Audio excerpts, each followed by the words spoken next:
La defensa de Nicolás Grau en la acusación constitucional en su contra, el exministro de Hacienda, encabezada por el abogado Patricio Zapata, presentó los principales argumentos del texto con el que lo defiende. Exactamente, y los presentó, no esperó que se le venciera el plazo. Eso es muy importante porque eso tiene que ver con los plazos también. Ya lo vamos a conversar un ratito más con la Camila Silva desde el Congreso. Revisemos cómo está estructurada en lo fundamental la defensa frente a la acusación constitucional que enfrenta entonces el ex ministro de Hacienda. En primer término, lo que plantea su abogado es que hay por parte de los acusadores un error o desconocimiento técnico en el nivel acusatorio. Dicen que el déficit y la deuda no son elementos que evolucionan de la misma manera, porque la acusación constitucional se plantea que hay una subestimación del déficit fiscal efectivo proyectado para el año 2026 y que eso trajo también problemas con la deuda, que se superaron entonces los límites que había establecido el gobierno. Claro, recordemos que todo esto parte por una supuesta subestimación de la deuda pública al año 2030, digamos. Exactamente. Luego hay un argumento que tiene que ver con que la Contraloría habría ya descartado estas infracciones. Claro, y esto porque el diputado Frank Sauerman y el diputado Miguel Mellado, cuando eran diputados en el periodo anterior, ahora Frank Sauerman está en Migraciones. En el periodo anterior le pidieron a la Contraloría que investigara la actuación de la directora de presupuesto, Javiera Martínez, precisamente por los mismos errores de cálculo en los distintos presupuestos, y la Contraloría dijo que descartaba cualquier tipo de infracción en esto porque se había realizado cálculos con supuestos que efectivamente podrían no haber funcionado, pero que habían sido hechos de buena fe. Claro, que eran las estimaciones con la información que existía en ese momento. Entonces, por lo tanto, la Contraloría ya descartó esas infracciones y mal se podría acusar entonces al ministro de Hacienda, que lo que hizo fue actuar, según su defensa, en base a las proyecciones de la Dirección de Presupuesto. Claro, si no se culpó a la directora de presupuesto, ¿por qué se va a culpar al ministro de Hacienda? Exactamente. Luego tenemos que, de acuerdo a la defensa del exministro Grau, no se identificaría entonces la infracción. Lo que plantea Patricio Zapata es que la acusación que se hizo, digamos, no establece concretamente cómo se vulneraron los deberes constitucionales o legales.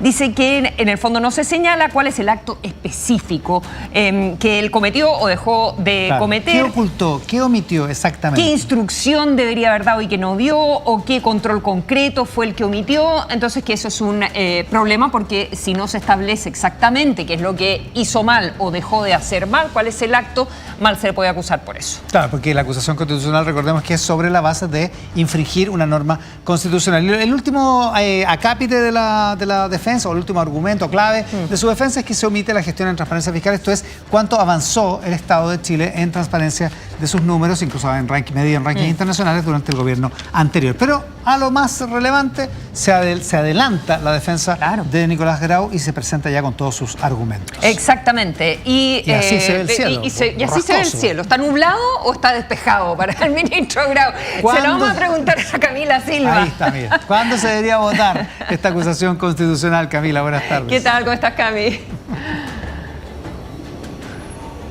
¿Cómo están? Buenas tardes. Más pronto de lo que esperábamos, porque como ustedes lo adelantaban, la respuesta o la defensa del exministro Nicolás Grau llegó antes de que se cerrara el plazo. Normalmente se tiene 10 días desde que se lo notifica de esta acusación, sin embargo lo hace a esta medianoche. 12:02 ingresa a través del sitio web de la Cámara esta defensa que hace el abogado de Nicolás Grau, un documento robusto que tiene más de 150 hojas con elementos que buscan disuadir a los parlamentarios de avanzar con esta acusación constitucional. Y a raíz de esto, durante esta jornada, eso de las 10:30 de la mañana, llega Patricio Zapata, el abogado defensor de Nicolás Grau, a exponer frente a una comisión por más de 2 horas, donde expuso los puntos primero de este documento que entregó, pero también responder las dudas de los parlamentarios. Recordemos que a Nicolás Grau, en general, se le acusa por parte del Partido Republicano y también por Nacional Libertados, que son son sus principales impulsores de este libelo, de sobreestimar los ingresos de nuestro país y subestimar lo que son los gastos y los compromisos que tiene nuestro país en ese sentido. Y respecto a eso, justamente es que se refirió el abogado Zapata, que dijo y planteó algunos lineamientos respecto de cómo va a ser su defensa también en la sala. Lo primero, dijo que concretamente ellos buscan deducir la cuestión previa dentro de la revisión en sala, eso quiere decir que la van a invocar, y es el espacio que se les da en la sala a la defensa para buscar desestimar esta acusación porque tiene problemas de fondo de manera estructural, en este sentido, que ese es uno de los principales elementos a los que apunta en este caso el abogado Zapata. Dice que no se logran demostrar las reglas claras que habrían sido infringidas en este caso por Nicolás Grau, y también habla del hecho de que las sanciones estén asociadas en este caso a la prohibición de ejercer 5 años cargos públicos, y en este sentido Nicolás Grau, que está vinculado en el trabajo a la Universidad de Chile, dice que eso también es una vulneración a los derechos fundamentales de una persona, insistir con una acusación que tiene más motivos políticos que más bien una infracción a la Constitución. Eso establece entonces que el plazo de votación estaría para entre el martes y el miércoles de la próxima semana. ¿Por qué? No está definido aún cómo está este documento que ingresa a la defensa, ingresa justamente a las 12:02. La comisión tiene que definir si van a decidir votar el próximo lunes en la comisión o si lo van a hacer el martes, y de eso depende qué día lo va a ver la sala, que debiese ser justamente el día siguiente a que sea emanado el informe por parte de la comisión. Los invito a que pasemos a escuchar lo que dijo la defensa del exministro Grau. La idea básica es que tú identifiques una prohibición o un mandato que fue desobedecido, y la acusación no logra hacer eso. Hay una crítica a la política fiscal del gobierno anterior, se invocan ciertas normas, pero no se hace ese vínculo lógico entre una conducta personal del ministro y la vulneración de una regla. Incluso antes de discutir punto por punto los capítulos acusatorios, uno debiera evidenciar las carencias de base de la acusación. Bueno, pero por supuesto que hay repercusiones respecto a la que ha sido la defensa del exministro Grau, esta intervención que tuvo en la comisión revisora de este libelo acusatorio. En este sentido, los parlamentarios han planteado sus consideraciones, sobre todo por la desestimación que hace Patricio Zapata, diciendo que no están claros los argumentos por los que se le acusa, no está clara la norma que vulnera constitucionalmente Nicolás Grau para ser sancionado con lo que las sanciones asociadas, por supuesto, a una acusación constitucional. ¿Qué dicen desde el oficialismo quienes han impulsado esta acusación?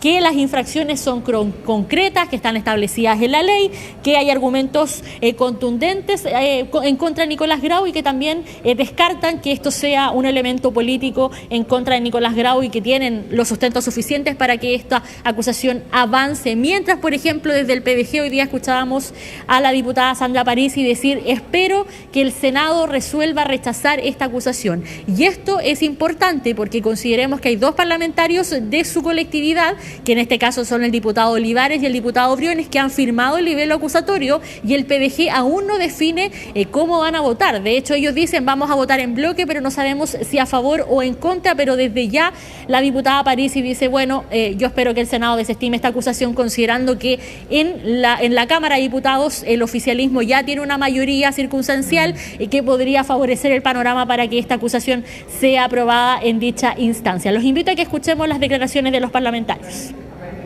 A mí me sorprende mucho que el abogado señor Zapata de cierta forma desconozca el contenido de la acusación, cuando ahí mismo están señaladas las normas y de lo que se habla son infracciones a derecho. Aquí no estamos hablando de una discusión política, no estamos hablando de que me parece bien o mal cómo hizo él su trabajo. Hoy día no tengo un exhaustivo decisión tomada respecto a esto. Yo creo que hay errores, efectivamente uno puede justificar aquello desde la Constitución. Yo rebato que creo que aquí hay argumentos políticos y técnicos, pero es algo que revisaremos. Oye, primero, si este es el estándar que tiene una acusación constitucional, como en la propia comisión quedó de manifiesto, es altamente complejo. No hay un nexo causal entre la infracción que se pretende y el imputado la asume. ¿Cómo lo hace? Lo han dicho expertos, lo han dicho de distintos colores políticos. Esto no solo puede terminar debilitando nuestra institucionalidad, también afecta la imagen de seriedad que tiene Chile hacia el mundo.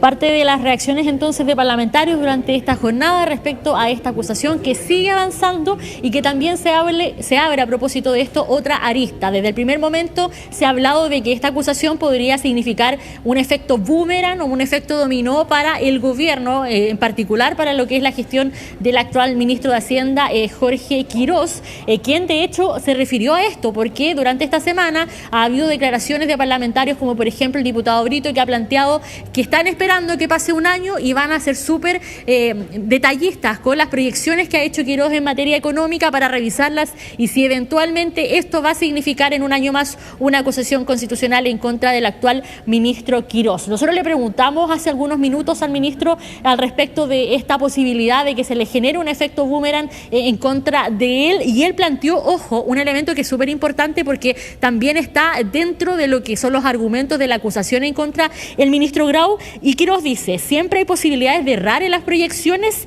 y que nunca son exactas. Entonces también abre otro flanco estas declaraciones del ministro Quirós, porque él ya se antepone y establece que siempre hay un margen de error dentro de estas proyecciones, que es también lo que se le está acusando al ministro Grau, que tuvo errores dentro de las proyecciones durante el periodo en el que él fue el cabeza del Ministerio de Hacienda. Los invito a que pasemos a escuchar al ministro Quirós.